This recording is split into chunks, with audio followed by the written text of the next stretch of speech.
Assalamualaikum warahmatullahi wabarakatuh. Salam sejahtera bagi kita semua. Shalom, Om Swastiastu, Namo Buddhaya, salam kebajikan.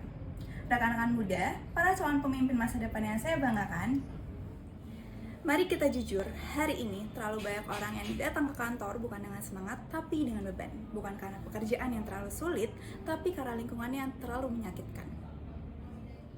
Situasinya nyata, ada yang komunikasi yang buruk, budaya menyalahkan, atasan yang memimpin dengan otoritas, tapi miskin empati.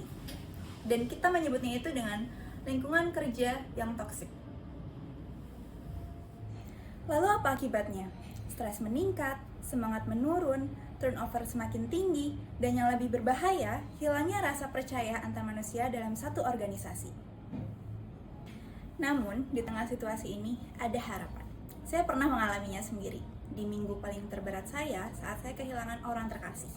Atasan saya tidak hanya memberi izin saya cuti, tapi beliau juga berkata, "Kamu fokus temani keluarga, tugas-tugasmu biar kami yang bagi ke tim." Hal itu sederhana, tapi mengubah segalanya. Saya merasa dihargai bukan sebagai pegawai, tapi sebagai manusia. Dan karena itu, saya kembali bekerja di sini bukan dengan rasa terpaksa, tapi dengan hati yang penuh loyalitas. Itulah pemimpin yang melayani. Tugasnya bukan sekadar memberi perintah, tapi hadir dalam kehidupan orang lain. Aksinya mendengarkan, memahami, dan juga memberi ruang aman. Lalu apa hasilnya? Organisasi yang sehat, karyawan yang terlibat, dan tim yang saling mendukung. Rekan-rekan sekalian, servant leadership itu bukan hanya baik secara moral, tapi juga terbukti efektif. Studi dari Gallup tahun 2023 menunjukkan bahwa tempat kerja yang suportif meningkatkan keterlibatan karyawan hingga 21% dan menurunkan turnover hingga 24%.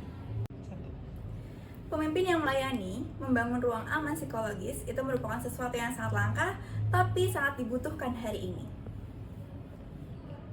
Logikanya sederhana. Jika kita ingin hasil luar biasa, kita harus menciptakan manusia yang merasa bernilai.